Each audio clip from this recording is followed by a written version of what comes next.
Political expo நேயர்கள் அனைவருக்கும் வணக்கம். இன்று நம்மோடு சிறப்பு விருந்தினர் அண்ணன் ஆதவன் அவர்கள் வந்திருக்காரு. நீங்கள் பார்த்துருப்பீங்க, கொஞ்சம் நடிங்க பாஸ், அது மூலிமா பல பேரை சிரிக்க வச்சுருக்காரு. நிறைய தொலைக்காட்சிகளில் நிறைய நிகழ்ச்சிகளில் பார்த்துருக்கீங்க. இப்போ சமீப காலமாக யூடியூப்பில் ஆங்கரிங் பண்ணிருக்காரு. பல நேர்காணல்கள்லேயும் அவரை பார்த்துருப்பீங்க. அவர் தான் இன்று நம்மோடு இணைந்திருக்கிறார். அவரிடம் பல கேள்விகளை நம்ம வந்து கேட்க போகிறோம். வணக்கம். பொலிட்டிக்கல் எக்ஸ்போ நேயர்களுக்கும் வணக்கம். சொல்லுங்கள், உங்களுடைய நிகழ்ச்சியை நாங்கள் பார்த்து பயங்கரமாக என்ஜாய் பண்ணியிருக்கோம். அதாவது நீங்கள் பண்ணுற அந்த ட்ரோல் காமெடிஸ் எல்லாம் வந்து இன்றைக்கும் மக்கள் மனதில் நீங்கா இடம் பிடித்தது.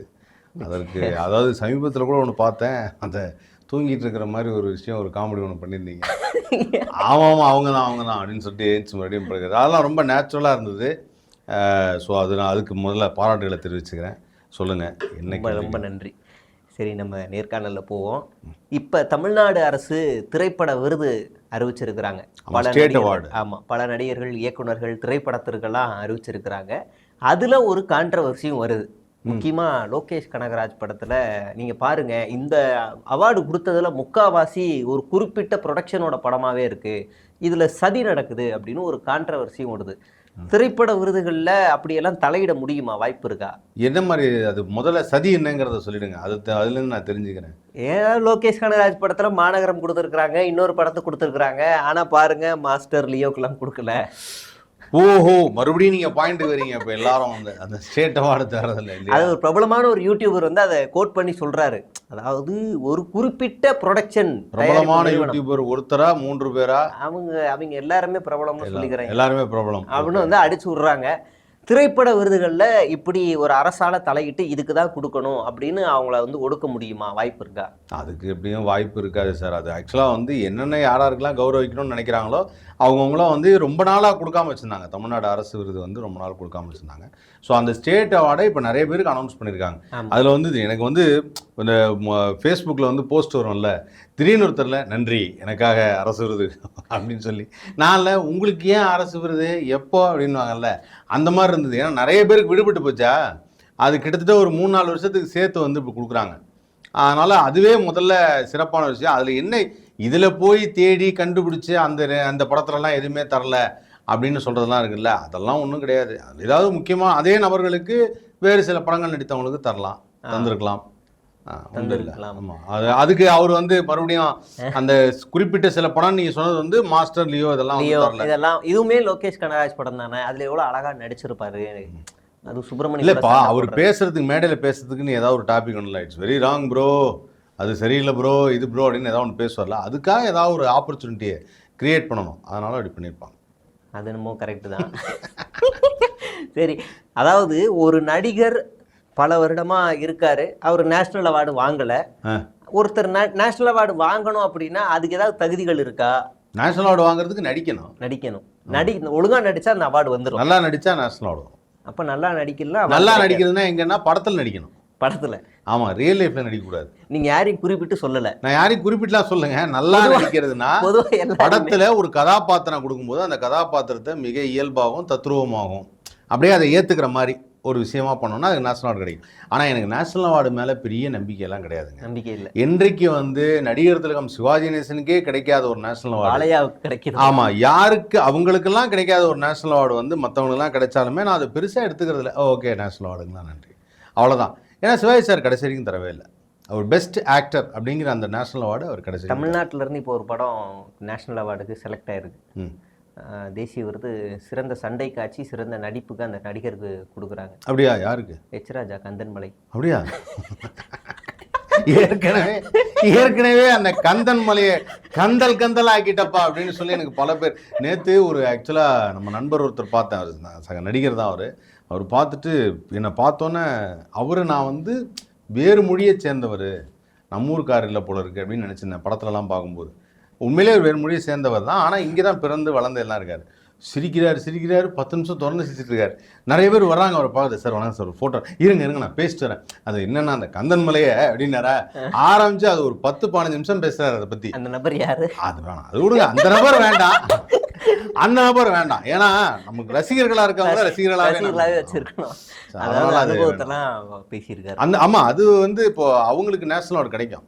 ஏன்னா அது ஒரு சட்டில் ஆக்டிங்னு ஒன்று சொல்லுவாங்கல்ல, அதாவது எப்படின்னா ஒரு காட்சியை கொடுக்குறோம் அப்படின்னா இப்போ வந்து சிவாஜி சார் சொல்லும்போது சொல்லுவாங்க அவர் பயங்கர ரொம்ப ஒரு மாதிரி ஒரு லெவலுக்கு மேலே பண்ணுவார் சார் அப்படின்னா எல்லாரும் ஒன்றே வந்து sir over acting sir. Shivaji sir over ஆக்டிங்லாம் கிடையாது. அந்த கதாபாத்திரத்துக்கு என்ன பண்ணுவாரோ அதை கொஞ்சம் எக்ஸ்ட்ரீம் லெவலில் பண்ணுவார். அதுக்கு பேர் இவங்க ஓவர் ஆக்டிங்னு வச்சுருக்காங்க. ஓவர் ஆக்டிங் கம்மியான ஆக்டிங்லாம் எதுவும் கிடையாது. அது ஒரு எக்ஸ்ட்ரீம் லெவலில் பண்ணுவார். அப்போது அந்த இந்த கந்தன் மலையில் வந்து ஆக்சுவலாக எப்படி இருந்திருக்கணும், ஏய் நீ வெட்டினா மட்டும் இல்லைடா நான் வெட்டினாலும் 6 ரூபா வெட்டுண்டா அப்படி 30 ரூபா இல்லையா 40 ரூபா இல்லையா. ஆமாம் நீ இளநிக்கு போ, நான் சொல்றது டயலாக் அது மாதிரி சொல்லணும். சரி இளநியா இருந்தா கூட அப்படிதான் வரணும் இல்லையா, ஒரு ஃபோர்ஸ் ஆகணும். நீ வெட்டினா மட்டும் இல்லடா நான் வெட்டினா அவர் வேற மாதிரி பேசுவார். நீ வெட்டினா மட்டும் இல்லடா நான் வெட்டினா மட்டும் அவர் ஒரு ஃபோர்ஸ் டயலாக் என்ன ஒரு அருமையான டயலாக் அந்த மாதிரி அவர் அட்மிட் ஆயிருக்காரு. அவர் இப்போ இல்லை அவர் அது கூட ஏதோ போட்டிருந்தாங்க. அவருக்கு வந்து ஒரு முஸ்லீம் டாக்டர் தான் வந்து ட்ரீட்மெண்ட் பண்ணாரு. ஆமாம் பாருங்க எவ்வளோ பேர் அவர் வந்து இது பண்ணியிருப்பாரு. இப்போல்லாம் ஒரு சிறிய வேண்டுகோள், அவர் ட்ரீட்மெண்ட் வந்திருக்காரு, அவர்கிட்ட கந்தன்மலையை லிங்க் அனுப்பாதீங்க, யூடியூப் லிங்க். அதாவது என்னன்னா அந்த இதை சொல்லுவாங்கல்ல, இதயம் பலவீனமானவங்க அது யாரும் சுகர் பேஷண்ட் இவங்க யாரும் பார்க்காதீங்க அப்படின்னு. ஆனால் முதல்ல அவரை பார்க்க வேணாம்னு சொல்லுங்க. ஏன்னா அவர் இதை பார்க்கலனாலும் பரவாயில்ல, தயவுசெய்து நாங்கெல்லாம் பண்ண ரிவ்யூ அவர் பார்க்க வேண்டாம். ஆமா அவருடைய நல்லது நான் ஒரு ரிவ்யூ பண்ணியிருக்கேன். இல்ல அவர் ரொம்ப வயதுல பெரியவர், அதுக்காக நான் சொல்றேன். ஆமாம் ஏதோ அவருடைய ஆசைக்காக நடிக்க வந்தார். அதனால நான் கூட அதை ரிவ்யூ பண்ணேன். படத்தோட ஓப்பனிங் ஷாட் மட்டும் தான் எனக்கு ரொம்ப பிடிச்சிருந்துச்சு. சோசியல் மெசேஜ் அது நிச்சயமா அது எல்லாருமே பின்பற்ற வேண்டிய ஒரு ஷாட். ஓப்பனிங் ஷாட் என்ன ஷாட் அது? ஓப்பனிங் ஷாட் நான் தான் முகேஷ். உண்மையிலேயே அது நல்லது. புகையிலே படத்துலயும் அவர் நடிக்கிறாப்புல. ஆமா அதான் அந்த சீனை தவிர மீதி எல்லா சீனுமே அந்த அப்படிலாம் இல்லை. நீ நல்ல சீன் நீங்கள் பார்க்கல. நேராக கொண்டு அந்த உச்சியில் நிற்க வச்சு அந்த ஹெலிகாப்டர் ஷாட் மாதிரி ட்ரோன்ல எடுத்து ஒரு நாள் வாடகை. அது கூட வந்து நான் வந்து நம்ம உமாபதி அண்ணன்ட்ட பேசும்போது சொன்னார், பாவம் அங்கே போய் மயக்கம் போயிட்டு விழுந்துட்டாருன்னா யார் போவா, பின்னாடி யாருமே இல்லைங்க ட்ரோனில் காமிக்கும்.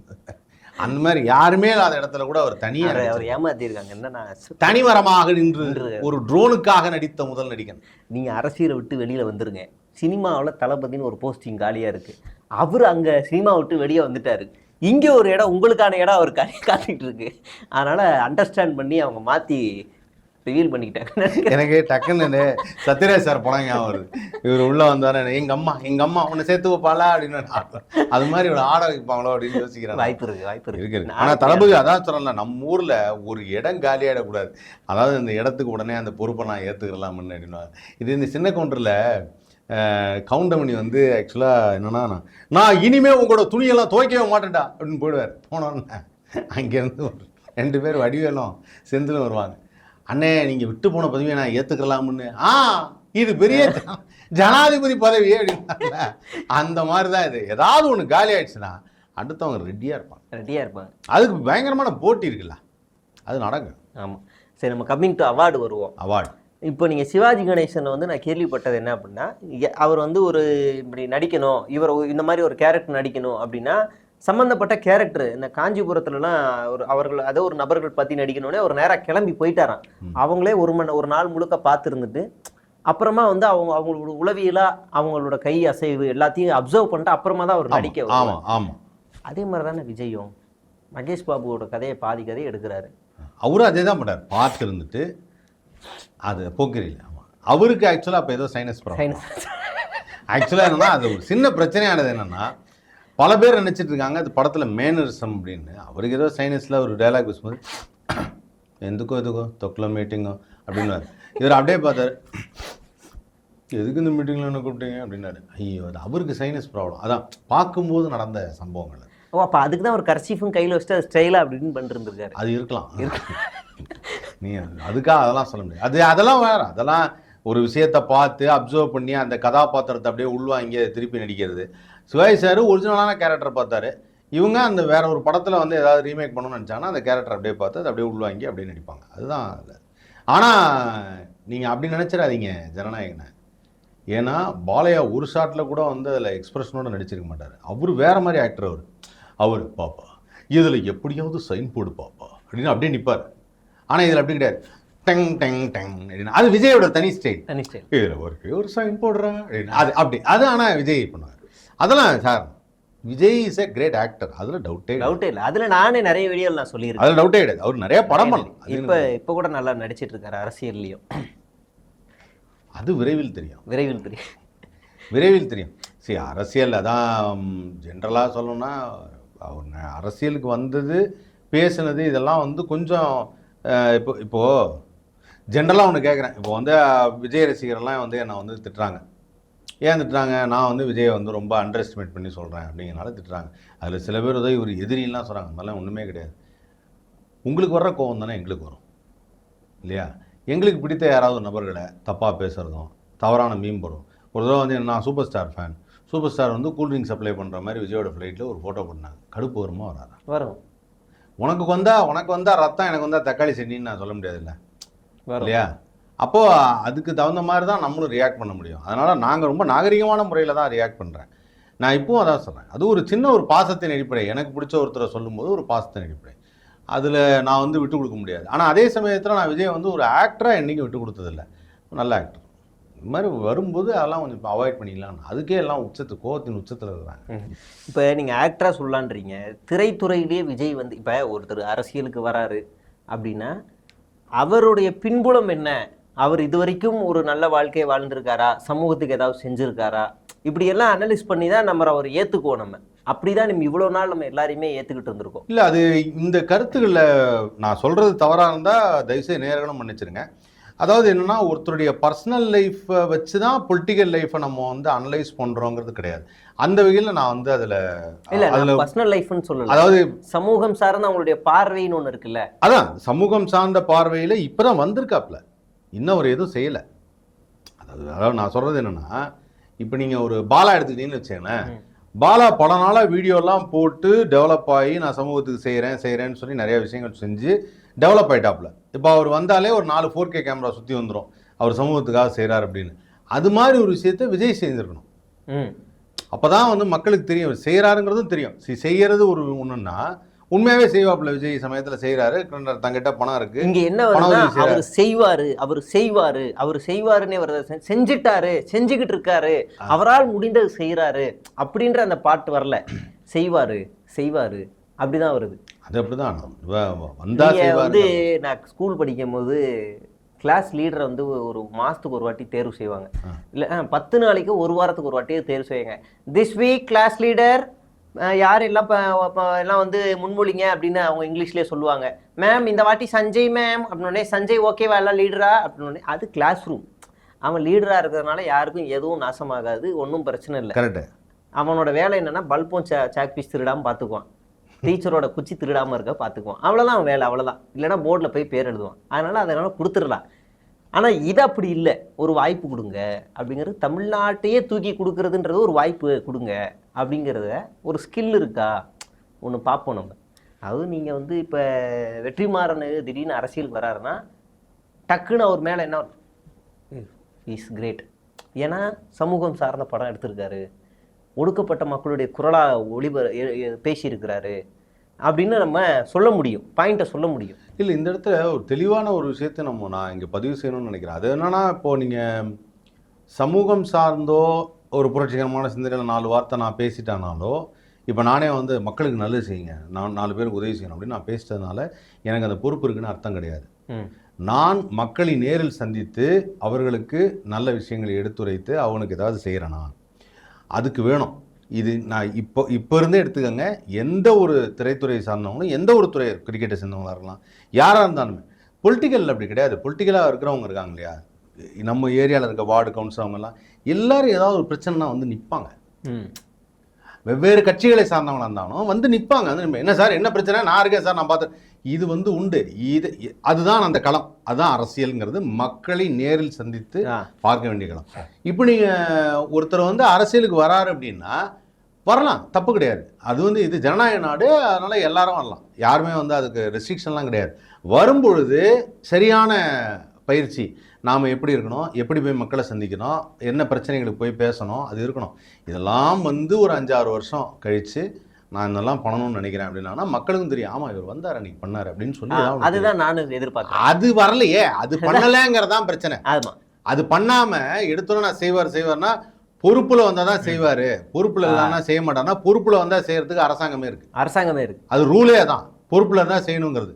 அரசாங்கங்கிறது அதுக்கு தான். பொறுப்புல இல்லாமே அவர் செய்யறாருங்க அப்படின்னு சொல்லும்போது தான் அவர் மேல ஒரு மதிப்பு கூடும்.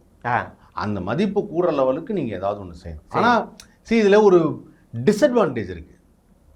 இப்போ எம்ஜிஆர் அவர்கள் இருந்த காலத்துல வந்து சோசியல் மீடியாலாம் அவ்வளோவா கிடையாது இல்லையா? ஸோ அங்கங்கே பத்திரிகையாளர்கள் அந்த மாதிரி வருவாங்க, கூட்டம் கூடும், அவ்வளோதான். ஆனால் அந்த மாதிரி சமயத்தில் அப்படி வருவாங்க, பார்ப்பாங்க, நேரில் வந்து எல்லாரையும் சந்திப்பார், மக்களை சந்திப்பார், பிரச்சனைகளை கேட்பார், போவார். நிறைய கல்யாணத்துக்கு போவார். திடீர்னு ஒருத்தர் வந்து ஒரு செருப்பு தைக்கிற ஒருத்தர் வந்து பத்திரிகை கொண்டே எம்ஜிஆர் ஆஃபீஸில் வச்சுட்டு வந்திருக்காரு, நேராக ஒரு கல்யாணத்துக்கு வந்துட்டாராம். அப்போ அதெல்லாம் கேள்விப்படும் போது இல்லை, அப்போ இருந்த வாழ்க்கை வேறு. இப்போ இருக்கிற வாழ்க்கையில் விஜயால் நினச்சாலே வெளியில் போய் சும்மா கூட நிற்க முடியாது, அவ்வளோ பேர் சூழ்ந்துப்பாங்க. இது நடக்கும். அப்படி இருக்கிற சமயத்தில் நீங்கள் அதை எப்படி வந்து கரெக்டாக அதை ஃபார்மேட் பண்ணி செய்யணுங்கிறது நீங்கள் தான் டிசைட் பண்ணணும். ஆமாம். இப்போ உங்களுடைய ஃபேன்ஸு அப்படிங்கிற உங்களுடைய கட்சி ஆளுங்க எல்லாத்தையும் சேர்த்து நீங்கள் வந்து கரெக்டாக அதை ஆர்கனைஸ் பண்ணணும். அதுக்கு கொஞ்சம் டைம் ஆகும். ஒரே மாதத்தில் 2 மாதத்துலலாம் நடக்காது. அது தமிழ்நாடுங்கிறது பல கோடி மக்கள் இருக்கக்கூடிய இடம் இல்லையா? தமிழ்நாடு வந்து வேர்ல்டில் தமிழ் ஸ்பீக்கிங் பீப்புளுக்குன்னு ஒரு பெரிய இம்பார்ட்டன்ஸ் உண்டு, தமிழர்களுக்குன்னு ஒரு பெரிய தனித்தன்மை உண்டு. இப்போ இதெல்லாத்தையும் நீங்கள் அண்டர்ஸ்டாண்ட் பண்ணணும். அதை அண்டர்ஸ்டாண்ட் பண்ணிக்கிட்டா தானே இதெல்லாம் பண்ண முடியும். அதெல்லாம் பண்ணாமல் நான் வந்து ஒரு நடிகன், எனக்கு ரசிகன் இருக்காங்க, நான் கையசிச்சா எத்தனை பேர் அப்படிங்கிறத என்னால் ஏற்றுக்க முடியல. நீங்கள் வர்றது தப்புன்னு யாருமே இங்கே சொல்லலை. இன்னும் சொல்ல போனால் வேர்ல்டில், இந்தியாவில், அதுவும் தமிழ்நாடு ஆந்திராவில் மட்டும்தான் நடிகர்கள் சீஃப் மினிஸ்டராக இருக்காங்க. வேற எங்கேயுமே ஆனதில்லை. ஒரு குறிப்பிட்ட பொசிஷனுக்கு வருவாங்க, ஒரு எம்பியாக வருவாங்க, எம்எல்ஏ வருவாங்க, அந்த மாதிரி வருவாங்க. ஒரு மந்திரி பதவி கூட வந்திருக்கும். முதல் மந்திரி அப்படிங்கிற அந்த சீஃப் மினிஸ்டருங்கிற அந்த பதவிக்கு வந்தது தமிழ்நாட்டிலையும் ஆந்திராலையும் மட்டும்தான். ஸோ இங்கே நீங்கள் மக்கள் வந்து ரொம்ப எமோஷனலான மக்கள். அந்த எமோஷனலான மக்களுக்கு வந்து நீங்கள் ஏதாவது செய்யணும். அதை செஞ்சுட்டு இப்படிலாம் நான் பண்ணலான் இருக்கேன், இந்த மாதிரி ரிஃபார்ம் பண்ணலான் இருக்கேன், இது மாதிரி எனக்கு திட்டங்கள் இருக்குன்னு சொல்லும்போது தான் ஒரு ரெஸ்பான்ஸ் இருக்கும். அப்போ மற்றவங்களும் யோசிப்பாங்க, யாரும் இவ்வளவு ஆதரிக்கலாம். எல்லாருமே ஜெனரல். நான் விஜய் யாரு வேணாலும் யாரா இருந்தாலும் சரி, அது பாலாவா இருந்தாலும் சரி, கரெக்டா செய்யணும், அது தப்பா செய்யக்கூடாது. அதனால தான் நாங்கள் வந்து கார்னர் பண்ணோம். பாலா வந்து தவறு செய்யறாப்ல, அதாவது என்னன்னா போலியா இருக்கு சில விஷயங்கும் போது தான் கார்னர் பண்றான். நீ நேர்மையா செய்யும்போது உன்னை யாரும் சொல்ல போறது கிடையாது. நேர்மையா அத்தனை பேர் செஞ்சுட்டு இருக்கிறாங்க, அது ரொம்ப முக்கியம். புரியுது. இப்போ அதே தான் நான் சொல்றேன். என்னன்னா இப்போ கமல்ஹாசன் வரும்போது ஒரு நல்ல பீக் அரசியலில் அவர் வரும்போது பயங்கர கூட்டம், எல்லாமே கரெக்டாக இருந்துச்சு. அவர்கிட்ட அந்த கூட்டம் எப்போ டைல்யூட் ஆகுது அப்படின்னா அவருடைய கொள்கையை ரிலீஸ் பண்ணும்போது தான். நான் அந்த பக்கமும் இல்லை, இந்த பக்கமும் இல்லை, இப்படி அப்படின்னு ஆரம்பிக்கிற அந்த கொள்கையிலிருந்து தொடர் செயல்பாடுகள், நீங்கள் அந்த கொள்கையவே வச்சுக்கிட்டு கூட அதை உருட்டி பட்டிடிகரிங் பண்ணி சுந்தரா டிராவல்ஸ் மாதிரி ஓட்டலாம். ஆனால் தொடர் செயல்பாடுகள் இருக்குல்ல, கட்சியோட செயல்பாடுகள், அது வந்து லேக் ஆச்சுன்னா மக்கள் உஷாராயிருவாங்க. நான் அப்படி தான் விஜய் கட்சியை பார்க்குறேன். ஆரம்பித்து 3 வருஷம் ஆச்சு, இப்போ வரைக்கும் போராட்டமாக அறிவிக்கலை, ஆர்ப்பாட்டமாக இருக்குது. மக்கள்கிட்ட நேரடியாக ஒரு தலைவர் போகாததுக்கான ரீசன் நான் வந்தால் கூட்டம் வரும், அந்த ரீசன். இன்னொன்று, எதுவாக இருந்தாலும் என் வீட்டுக்கு வா, அது வந்து ஒரு ஆதிக்க சிந்தனை. எதுவாக இருந்தாலும் நீ வீட்டுக்கு வா, சாவா வீட்டுக்கு வா, காது குத்தா வீட்டுக்கு வா, என்ன பேட்டி எடுக்கணுமா என் வீட்டுக்கு வா, தேசிய ஊடகமாக இருந்தாலும் சரி என் வீட்டுக்கு வா, என்ன நடந்துச்சுன்னு வெளியே தெரியக்கூடாது, நான் கதவை சாத்திக்குவேன். அப்போ இந்த அரசியல் நீங்கள் சொல்கிற மாதிரி எமோஷ்னலான மக்கள் இருக்காங்கல்ல, அவங்கள வந்து ஒரு குழப்புறதுக்கான ஒரு செயல், ஒரு ஜென்ரேஷனையே அரசியலை வந்து வெறுக்க வைக்கிறதுக்கான ஒரு செயல். இப்போ விஜய் தோத்துட்டா இந்த டீம் என்ன செய்யும் அப்படின்னா, அரசியலே எனக்கு வேணாம், நீதி செத்து போ, அந்த பெரியார் டைலாக் எடுத்துகிட்டு வராங்க, இந்த நாடும் நாட்டு மக்களும் நாசமாக போகட்டும். இங்கே சொன்னே விஜய் தோத்ததுக்கு ஏன்டா அதை சொல்லிட்டு வரீங்க, நம்ம சீரியஸாக சொல்லுவாங்க. விஜய் தோத்துறான்னு நீங்கள் சொல்கிறீங்க, வாய்ப்பு இருக்கு. எதை தொகுதி நிற்பாருன்னு நினைக்கிறீங்க? தெரியலைங்க. அவர் தான் வேளச்சேரி தொகுதியில் நிற்கிறதா அரச புரசலாக எல்லாம் பேசிக்கிறாங்க, அவ்வளோதான் தெரியும். ஒரு கணிசமான எப்படியும் அவருக்கு ஒரு சப்போர்ட் இருக்கும். சப்போர்ட் இல்லாமலாம் இருக்காது, இளைஞர்கள் இருக்காங்க, அவங்கெல்லாம் இருக்காங்க. அப்படியே எனக்கு வந்த தகவல் என்னன்னா விஜய் நிற்க மாட்டாருன்னு வந்துச்சு. அவர் நிற்கிறாரோ உட்கார்றாரோ எனக்கு தெரிஞ்சு வந்து என்னன்னா அவருக்குன்னு ஒரு சப்போர்ட் இருக்கும். ஆனால் என்னன்னா ஒரு கட்சின்னு ஒன்று ஆரம்பிக்கும் பொழுது, இந்த மாதிரியான ஃப்ளோட் பண்ணும்போது, பார்ட்டின்னு ஃப்ளோட் பண்ணும்போது, அந்தந்த ஏரியாவில் சேர்ந்தவங்க, இப்போ ஒன்றும் இல்லை, ஒரு இடத்துல போகிறேன், ஒரு போஸ்ட் விட்டிருக்காங்க, அந்த ஏரியாவை சேர்ந்த ஒரு நபர் வந்து நான் அவரோட கட்சியில் இருக்கிறதா போட்டிருக்காங்க. இப்போ அவருக்கு தான் அந்த சீட்டு தருவாரா இல்லை அவங்க தான் அந்த வார்டு கவுன்சிலராக யார் என்னன்னு தெரியல. அதுக்கான முறை இல்லை. அப்போ அவங்கள யாருன்னு எனக்கே தெரில, அந்த ஏரியாவில் இருக்க நான் யாருன்னு எனக்கே தெரில, அப்புறம் எப்படி போய் நாங்கள் ஓட்டு போடுவோம் இல்லையா? அப்போ அந்த விஷயத்த அவர் என்ன சொல்றாருன்னா, எல்லாருக்குமே என் ஃபேஸ் தான் விஜய்ங்கிற அந்த ஒரு வார்த்தைக்கு ஓட்டு போடுங்க. அப்போ கீழே இருக்கவங்களாம் உளவியலா போய் எல்லாரோடையும் போய் சேரலை. இல்லை, அதுதான் பிரச்சனை. நான் அது சேரல. அதுதான் கேப்டன் விஜயகாந்த் அவர்கள் அரசியலுக்கு வந்தபோது அவர் வர்றதுக்கு முன்னாடி இந்த மாநாடு நடத்துறதுக்கு சேலத்தில் நடந்த முதல் மாநாடுன்னு நினைக்கிறேன், அதுக்கு ஒட்டியோ அதுக்கு சார்ந்ததுன்னு நினைக்கிறேன். வார்டு கவுன்சில் எலெக்ஷன்ல ஏகப்பட்ட எலெக்ஷனில் அவங்க ஆளுங்க வின் பண்ணாங்க. ஒரு குறிப்பிட்ட ஏரியாவில் அவங்க ஆளுங்க வின் பண்ணாங்க. அப்போ அவங்களுக்கு சப்போர்ட் இருக்குது அப்படிங்கிறத மக்கள் தெரியுறாங்க. அப்புறம் இல்லையா அவங்களாம் வின் பண்ணியிருக்காங்களே அப்படின்னு சொல்லி ஒரு விஷயத்தை தெரிஞ்சுக்கிறாங்க. அப்படி தான் ஆரம்பிக்கும். ஓகே. அப்புறம் ஒரு தனிச்சு நின்றுக்கும் போது ஒரு கொஞ்சம் சீட்டு, அப்புறம் கூட்டணி வச்சப்போ ஒரு சீட்டு, அப்புறம் எதிர்கட்சி தகராறு. ஸோ அப்படி வரும்போது தான் ஒரு வளர்ச்சி வரும். எல்லா கட்சிகளும் அப்படி தான் வரும். திராவிட முன்னேற்ற கழகமும் அப்படித்தான் வந்தது. குறிப்பிட்ட சில சீட்டு மட்டும் வந்தது, அப்புறம் கொஞ்சம் எதிர்கட்சியாக இருக்கிறதுக்கு வந்தது. அதுக்கப்புறம் தான் தனிப்பெரும்பான்மையில் ஜெயித்தாங்க. எடுத்தோன்னே ஜெயிச்சிட்டாங்க அப்படின்னு இவர் யாரை மேற்கோள் காட்டுறாருன்னா எம்ஜிஆர் அவர்களை. மக்களுக்கு பல பேருக்கு தெரியாது, எம்ஜிஆர் அவர்கள் அதுக்கு முன்னாடி ஒரு 77க்கு முன்னாடி 77க்கு முன்னாடியிலிருந்து ஒரு 20 வருஷமாவது திமுக பிரச்சார வேட்பாளராகவே இருந்தார். அவர் வேட்பாளரும் என்று திமுக இருந்தார். அவர் கட்சி சார்ந்து மக்களை சந்தித்தார், நடிகராக மட்டும் அல்ல. அதை இவங்க யாரும் புரிஞ்சுக்க மாட்டேங்கிறானா? இப்போ இருக்கிற யங்ஸ்டர்ஸ் என்ன நினைக்கிறாங்கன்னா, ஏய் நீ யார் சொல்கிறதுக்கு, எங்கள் தளபதி பற்றி நீ தப்பாக சொல்லுறாங்க. தப்பாக சொல்லலை, நீங்களும் அதை சரியாக பயன்படுத்திக்கங்க. உண்மையிலே நல்ல வாய்ப்பு தான், யார் இல்லைன்னா பயன்படுத்திக்கங்க. பயன்படுத்திக்க தவறுனீங்கன்னா நாங்கள் என்ன வேணாலும் சொல்லுவோம். பெரியவங்க என்ன சொல்லுவாங்க, தப்பு செய்யும் போது தான் சுட்டி காட்டே இருப்பாங்க. நீங்கள் சரியாக செய்யும் போது யாராவது சுட்டி காட்டுவாங்களா? சுட்டி காட்ட மாட்டாங்க. நீ தப்பு செய்கிறீங்க அதனால சுட்டி காட்டுறாங்க. நீங்கள் சரியாக செய்யுங்க, யாரும் சுட்டி காட்ட மாட்டாங்க. ஆனால் அதுக்கு பயிற்சி வேணும். நான் என்ன சொல்கிறேன், இப்போ எச் ராஜாவுக்கு அரசியலில் இருந்தவர், அவரு அரசியலில் இது பண்ணுறாரு, நிறைய ஸ்டேட்மெண்ட் கொடுக்குறாரு, இது பண்ணுறாரு. அப்போல்லாம் யாரும் எதுவும் சொல்லலை, ஓகே அவர் அரசியலில் இருக்கார். என்னைக்கு சினிமாவுக்கு வந்தாரோ அவரை பிடிச்சி கந்தல் ஆகிட்டாங்க. ஏன்னா அவருக்கு தெரியாத ஒரு இடம். சரி கேட்டா, அப்போது எந்த ஒரு ஃபீல்டுக்கு வர்றதுக்கு முன்னாடியும் அதை ஒரு அனலைஸ் பண்ணி அறிவு பண்ணிடணும். நான் இதை பற்றிலாம் தெரிஞ்சுக்கிட்டேன், இதெல்லாம் பண்ண போகிறேன்னு சொன்னால் பரவாயில்ல. இவங்க யார் செஞ்சாலும் தப்புங்க. ஒரு அரசியல்வாதி நடிக்க வந்தாலும் தப்பு, ஒரு நடிகர் உடனே போய் அரசியல் ஆரம்பித்தாலும் தப்பு. கொஞ்ச நாள் ஆகட்டும்ங்கிறேன். இதே எச் ராஜா குணச்சித்திர நடிகராக வரலாம். ட்ரைனிங் வேணும். அவர் சில படங்கள் பார்க்கணும், நம்ம குணச்சித்திர நடிகர்கள்லாம் பார்க்கணும், ஐயா அப்படி நடிங்கன்னு சொன்னோம். அதுக்கப்புறம் அவருக்கு ட்ரைனிங் கொடுக்கணும். உண்மையிலே நடிப்பில் ஆர்வம் இருக்கணும். எந்த ஒரு தொழிலையும் யாரும் சாதாரணமாக எண்ண வேண்டாம், அதுதான் முக்கியம். ஆஸ்கர் அவார்டில் எச் ராஜா அவர்கள் வேட்டி சட்டை கட்டிக்கிட்டு ஒரு தமிழனா அவர் போய் விருது வாங்குவாருன்னு ஒரு நம்பிக்கை. எப்படியும் வாங்குவாராம்ல, வாங்குவார், அதெல்லாம் வாங்குவார், கண்டிப்பா வாங்குவார். எனக்கும் அந்த இது ஆசை இருக்கு. இன்னொரு போஸ்ட் வருது அவார்டு பேசும்போது, தளபதி விஜய் சினிமாவில் இருக்கும் போதும் அரசியலை எதிர்த்தார். ஒரு காலகட்டத்தில் ஜெயலலிதா அவங்களுக்கு எதிராக இருந்தாங்க, அதனால அவருக்கு நேஷனல் அவார்டு கிடைக்கல.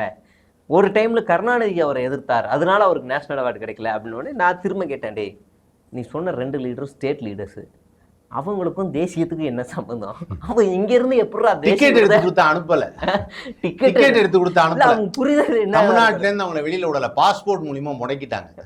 அவங்க இந்த படத்தை தேசியத்துக்கு அனுப்பல, நான் அந்த பாயிண்ட சொல்றேன். அதனால அவர் இப்போ வரைக்கும் தேசிய விருது வாங்கல. ஒன்றும் கிடையாது, அதெல்லாம் கிடையவே கிடையாது. அப்படி நான் மறுபடியும் சொல்கிறேன், இஸ் அ குட் ஆக்டர். தேசிய விருது வாங்கக்கூடிய லெவலுக்கு நடித்தாரா அப்படின்னா அது எனக்கு இன்னும் தெரியல. நான் ஒரு சினிமா பார்வையாளனாக பார்க்கும் பொழுது நல்லா நடித்தார், அவ்வளோதான். என் மனதை தொட்டு எமோஷன் ஆகி எனக்கு அப்படியே கண் கலங்க வச்சுட்டாருன்னா அது இல்லை. இது இன்னும் பண்ணல, யாருமே பண்ணல. சொல்ல போறீங்கன்னு நினைச்சேன். இல்லை அது மாதிரிலாம் யாரும் பண்ணல, அந்த மாதிரிலாம் யாரும் பண்ணல. பண்ணவங்களுக்கு விருது தந்திருக்காங்க, பண்ணவங்களுக்கு தேசிய விருது வந்திருக்கு. புரியுதுங்களா உங்களுக்கு? அது அந்த ஆர்டிஸ்ட் பண்ணும்போதே நமக்கு தெரியும், என்ன அற்புதமான நடிப்பு. சிறை படம் பார்த்தேன் நான். ஆமாம், கண்ணு எனக்கு ஒரு மாதிரி. கண்டிப்பாக சிறை படத்துக்கு அந்த ரைட்டர் தமிழ் அவர்களுக்கும் நடிகர்களுக்கும் ஏதாவது ஒரு நல்ல ஒரு அங்கீகாரம் கொடுக்கணும். அது என்ன விருதாக இருந்தாலும் சரி. விருதுகள்லாம் என்றைக்கும் மக்களுக்கு முன்னாடி சொல்லிக்கிறது தான். ஆமாம், எனக்கு தேசிய விருது கிடச்சிருக்கு, எனக்கு ஸ்டேட் அவார்டு கிடச்சிருக்குன்னு அது ஒரு சந்தோஷம், மகிழ்ச்சி தான். அதுக்காக அவார்டு கிடைக்காதவங்களாம் சுமாரான ஆளுங்கன்னு கிடையாது. அவார்டு கிடைக்காதவங்களும் நல்ல நடிகர்கள்லாம் இருக்கிறாங்க. ரொம்ப நாள் கழிச்சு இப்போ தான் எம்எஸ் பாஸ்கர் அவர்களுக்கு கிடைச்சிது. நான்லாம் எப்போ சொன்னேன் எம்எஸ் பாஸ்கர்லாம் சூப்பரான ஒரு ஆக்டர்னு. இல்லையா? அதுக்கு வந்து வேற அவருடைய பிட்டு வேற வைரல் ஆயிட்டு இருக்குது. ஆமா, எல்லா இடத்துலயும். அதாவது அதான் இன்னைக்கு சொன்னேன். அதாவது என்னன்னா, சார் அந்த படத்தை நாங்கள் எப்படியும் இதுக்கு எதிராக தான் ரிலீஸ் பண்ணுவோம் அப்படின்னு சொல்லி ஒரு படத்தை ரிலீஸ் பண்ணாங்க, விஜயோட படத்தை இது பண்ணுறது மாதிரி. கடைசியில் அந்த படம் பெரிய பல்சை உண்டாக்குச்சான்னு எனக்கு தெரியாது. ஆனால் ஹாட்ஸ்பாட் டூ மச்சில் வந்து எம்எஸ் பாஸ்கர் அவர்கள் பேசின டைலாகு சுற்றி வச்சு அடித்த மாதிரி இருந்தது எல்லாரும். ஆமாம், நான் அதையும் கேட்டேன், இந்த டேரக்டர்கிட்ட கேட்டேன், இது எப்போ எழுதினீங்கன்னா, இது எழுதி 3 வருஷம் ஆச்சுன்னா, நாங்கள் பண்ணுறதுக்கும் அதுக்கும் கரெக்டாக மாதிரி ஆயிடுச்சு. நான் ஐயோ திருப்பு போட்டிருக்க.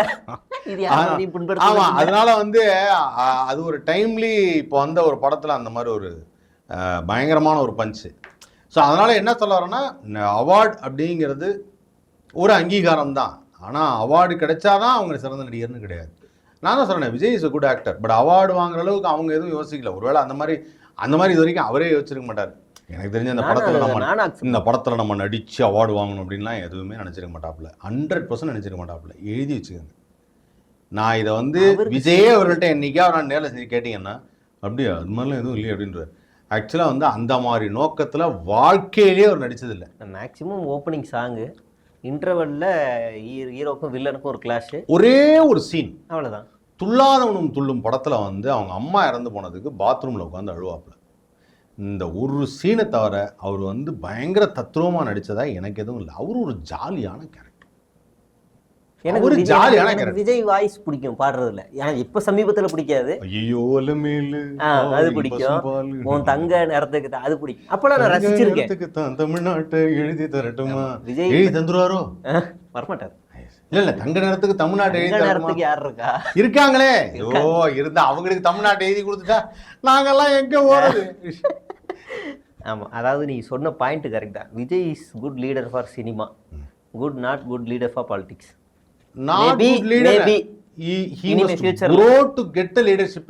அப்படி வேணா வச்சுக்கலாம். அதுக்கு it takes more time. அதுக்கு ஒரு வயசு. இந்த எலெக்ஷன் அதுக்கான இடம் இல்லை.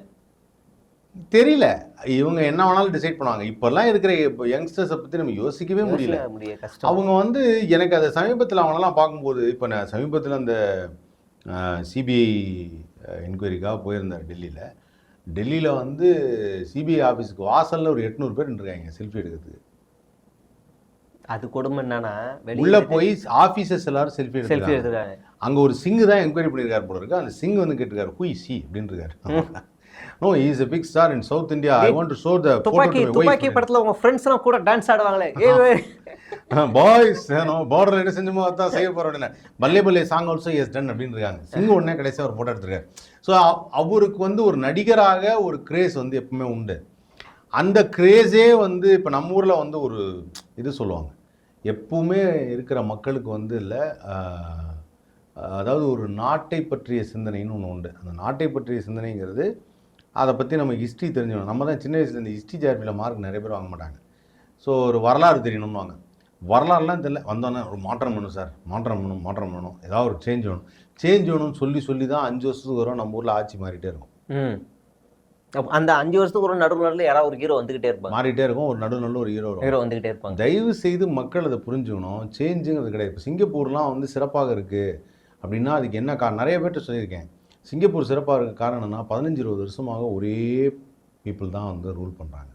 அப்போ அந்த ஒரே பீப்புள் ரூல் பண்ணும்போது தான் அவங்க நிறைய சீரமைக்க முடியும், நிறைய விஷயங்களை செய்ய முடியும். அவங்க அப்போ தான் வந்து ஒரு இது சொல்லுவாங்க, அதாவது என்னென்னா ஒரு சேச்சுரேஷன் பீரியட்னு ஒன்று சொல்லுவாங்க. வந்தப்போ அப்படி இருப்பாங்க, அப்புறம் அப்படியே இறங்கி வந்து நார்மலாகி ஓகே இதெல்லாம் செஞ்சிட்டோம், ஓகே இப்போ நம்ம இதெல்லாம் யோசிக்கலாம் அப்படின்னு யோசிக்கிற டைம் வேணும். இவங்க என்ன சொன்னால், அமெரிக்கா மாதிரி 4 வருஷத்துக்கு வரும் நாங்கள் வந்து ஆட்சியை மாற்றுவோம்னு சொல்லிட்டு 4 இயர்ஸ் கொண்டு வந்து இந்த எலெக்ஷன் பண்ணுவாங்க. அது பண்ணுறது மாதிரி தான் இங்கேயும் அந்த 5 இயர்ஸ் கொண்டு எல்லாமே மாறுது அப்படிங்கிறது ஒன்று சொல்கிறாங்க. அங்கே அப்படி தான் டெமோக்ராட்டிக் இல்லை ரிப்பப்ளிக்னு 2 பார்ட்டியில் யாராவது வருவாங்க அப்படின்னு சொல்லுவாங்க. ஆனால் அதில் என்னென்ன பிரச்சனைகள் வருது அப்படின்னு ஒன்று இருக்குது. ரெண்டாவது என்னென்னா, உலக நாடுகளில் எங்கேயுமே வந்து ஒரு தலைமை பொறுப்பு மாறுவதால் சாதாரணமான எளிமையான வாழ்க்கை இருக்குல்ல, அது பாதிக்கப்படாது. நீங்கள் அமெரிக்கா போனால் அதே தான், கார் எடுத்துக்கொண்டே அங்கே நிறுத்தினா அது நோ பார்க்கிங்னா ஃபைன் போடுவான், அதே தான் போலீஸு, அதே ரூல் தான், எல்லா ரூல் தான். இது எல்லாம் பாதிக்கப்படுறது வேற ஒரு சர்க்கிளில் பாதிக்கப்படும். இந்த தடவை வந்து என்னென்னா, இப்போ நம்ம அந்த விசா அந்த மேட்ரு எமிக்ரெண்ட்ஸு அதில் பாதிக்கப்படுது. அதுவும் யாராவது தவறான டாக்குமெண்ட் வச்சுருவங்க தான் பாதிக்கப்படுது. யாருமே வந்து சரியான டாக்குமெண்ட் வச்சு நீ வெளில போனது வரைக்கும் சொல்லவே இல்லை. அது எந்த நாட்டிலையுமே சொல்லவும் மாட்டாங்க. குறிப்பாக பார்த்தீங்கன்னா நிறைய தமிழர்கள் வந்து இதில் பாதிக்கப்படவே இல்லை. குறிப்பாக தமிழர்கள் பாதிக்கப்படலை. ஏன்னா தமிழர்கள் எல்லாருமே பக்காவான டாக்குமெண்ட்டோட தான் போயிருக்கிறாங்க. யாருமே அந்த மாதிரி ஏமாற்ற மாட்டாங்க. அப்படிதான் நான் நினைக்கிறேன். யாரும் இது வரைக்கும் பண்ணதில்லை, வந்ததும் இல்லை.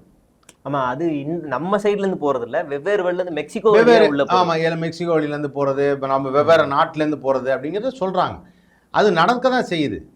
சரி, அவங்க வந்து ரிஃபார்ம் பண்ணுறாங்க அப்படின்னா ஓகே, ஒரு சில விஷயம் ஓகே, ஒரு சில விஷயம். ஆனால் அங்கேயே பார்க்கும்போது நமக்கு என்னப்பா அது இப்படிலாம் பேசுகிறாரு, என்னப்பா இவ்வளோ அரகண்டாக இருக்காரு அப்படிங்கிறது நமக்கே தோணுது. அதுவும் கொஞ்சம் கஷ்டமாக தான் இருக்குது.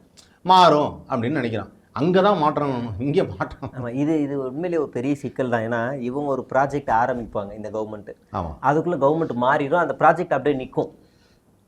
கூலி தோண்டி முடிக்கிறதுக்கு முன்னாடி அப்படியே நின்று போயிடும்.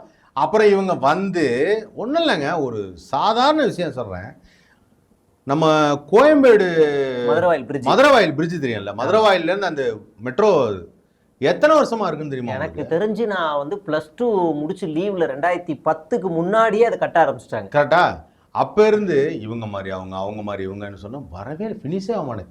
ஒரு அன்ஃபினிஷ்டான ஒரு விஷயம் அப்படியே இருக்குது. காரணம் என்னென்னா இந்த ஆட்சி மாற்றம். இது ஏன் ஒய் நாட் ஒருத்தருக்கு வந்து அப்புறமா நீங்கள் டிசைட் பண்ணிங்க, அதுக்குள்ளே நீங்கள் வளர்ந்துருங்க. நீங்கள் திட்டங்களே டக்குன்னு மாறும். நீங்கள் ஆஸ்பத்திரியாக மாற்றுறது. ஐயா மொத்தமாக வந்து அதான் சொன்னல. நான் ஒருத்தட்ட ஒரு கேள்வி கேட்டேன், யாரும் எல்லாத்தையும் ஓப்பனாக கேட்குறேன். தமிழ்நாட்டின் குடும்ப அட்டைகள் எண்ணிக்கை மொத்தம் எத்தனை? கமெண்ட் செக்ஷனில் யாராவது ஒருத்தர் சொல்லுங்கள் பார்க்கலாம். அது தெரிஞ்சால் மட்டும்தான் முதல்ல உனக்கு பாப்புலேஷன் என்னன்னு தெரியும், எத்தனை ஃபேமிலி இருக்காங்கன்னு தெரியும்.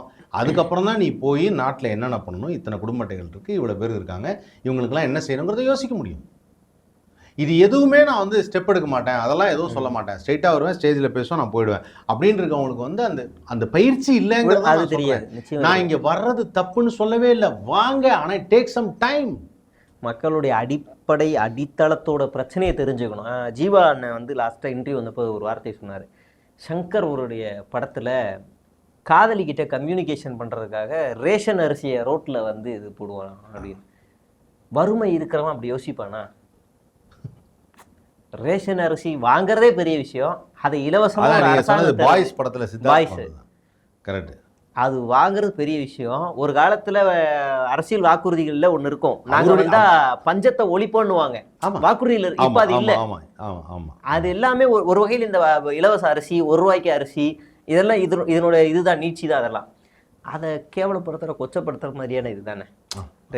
தப்பு தான் இல்லை. அது வந்து ஆக்சுவலாக என்னன்னா அவங்க படம் எல்லாமே வந்து பிரம்மாண்டமா எடுக்கிறதுனால அதை ஒரு சீனுக்காக அதை யோசிச்சுட்டாங்க.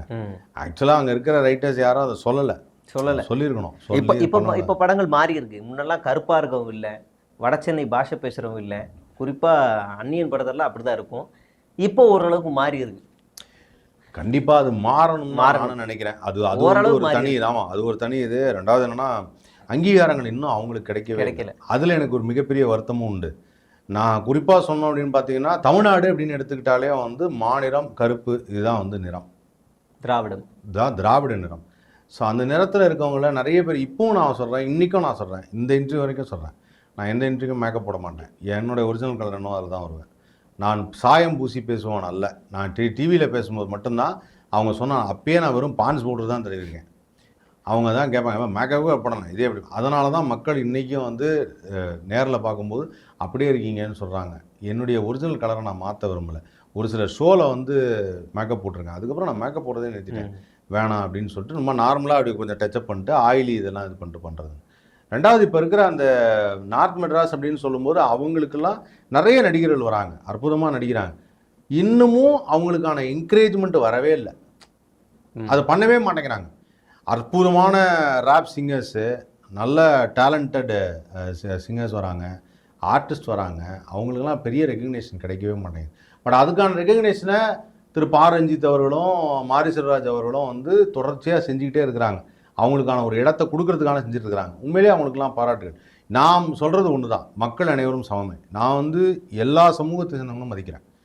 அந்தந்த சமூகங்கள் இருக்கவங்களுக்குன்னு ஒரு ஸ்பெஷாலிட்டி இருக்குது, அவங்க வாழ்ந்த வாழ்க்கை இருக்குது. வாழ்ந்த வாழ்க்கையை யாரும் தப்பாக சொல்ல முடியாது. நான் தான் சொன்னேன், அகத்தியன் நான் அடிக்கடி இதை நான் குறிப்பிடுறேன். அகத்தியன் ஒரு இடத்துல ஒரு டைலாக் சொல்லியிருந்தார், காதல் கோட்டை படத்துலன்னு நினைக்கிறேன். என் சுதந்திரங்கிறது உங்கள் மூக்கு நுனி வரைக்கும், நான் மூக்கை தொடர்றது இல்லை அப்படின்னாரு.